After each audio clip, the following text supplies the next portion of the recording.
There are a lot of powerful arguments for atheism. For instance, there's the argument from... No, that's garbage. Well, atheists have an argument called... Gosh, that's even worse. No, that's just sad. You know, I simply can't think of any good arguments for atheism. But fortunately for us, someone who's way smarter than I am is on the case. Here's Dr. Jordan Peterson discussing arguments for atheism on Pints with Aquinas. What do you think the best argument for atheism is?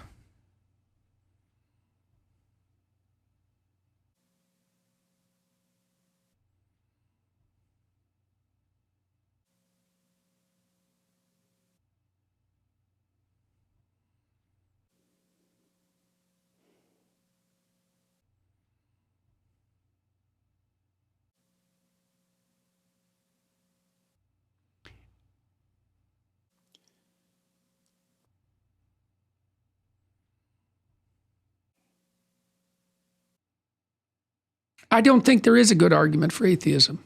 See, now that's what I thought. Maybe I'm more smarter than I always thunk I was. There is no good argument for atheism. I don't think there is a good argument for atheism. I think it's based on a fundamental misunderstanding about the nature of the world. So it's just, it's what would you say? It's an illegal chess move. It's an illegal chess move.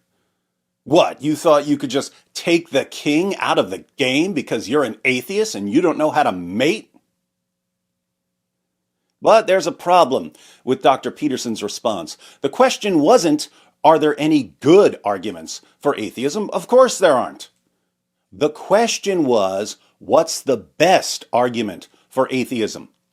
Even if all the arguments for a terrible, absurd position are bad arguments, you can still point to the best of the bad arguments. So, what's the best of the bad arguments for atheism? This might just show that I don't understand you, but we'll get to it if I don't. The best argument for atheism. What's the best of the worst arguments? Materialistic determinism is the best argument for atheism. But isn't that a philosophical sort of assumption or axiom? That's a problem. Yeah. The best of the bad arguments for atheism, according to Jordan Peterson, is materialistic determinism. I'm not sure what he means by materialistic determinism. That would normally be the view that what happens in the material world is determined by matter and the laws of nature. That wouldn't mean that God doesn't exist. You can be a materialistic determinist about our universe and still believe that God exists. So I'll assume that he just means materialism. Materialism, in this sense, is the position that the material world is the fundamental reality. Everything that happens can ultimately be explained in terms of matter in motion. Now, if the material world is all there obviously can't be an immaterial deity. So if we assume that materialism is true, then God doesn't exist. But as Matt pointed out, that's an assumption. But isn't that a philosophical sort of assumption or axiom? That's a problem. Yeah. If you assume at the beginning that the material world is all that exists, and you conclude that God can't exist because you've already assumed that the material world is all that exists, that's begging the question. So, the best argument for atheism would be a fallacy. But our materialistic determinist friends can find comfort in the fact that, according to their worldview, if their reasoning is fallacious, they were determined to reason fallaciously. So, atheists, it's not your fault.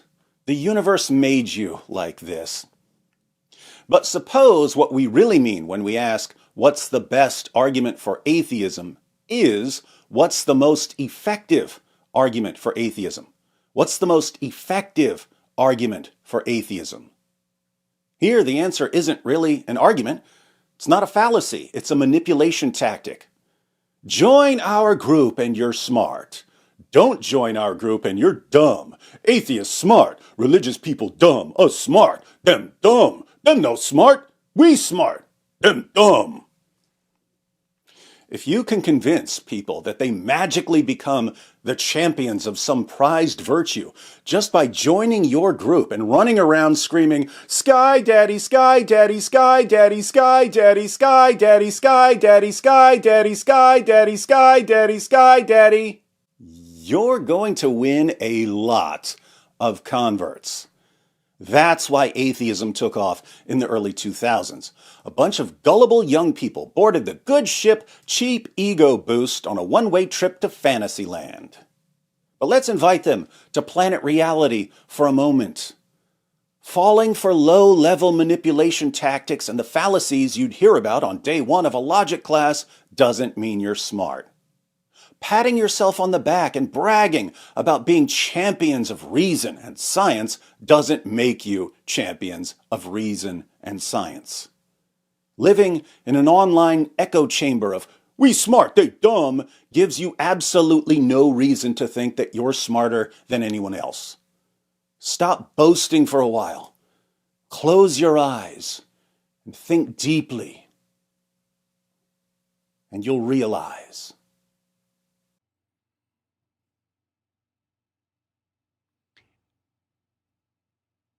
I don't think there is a good argument for atheism.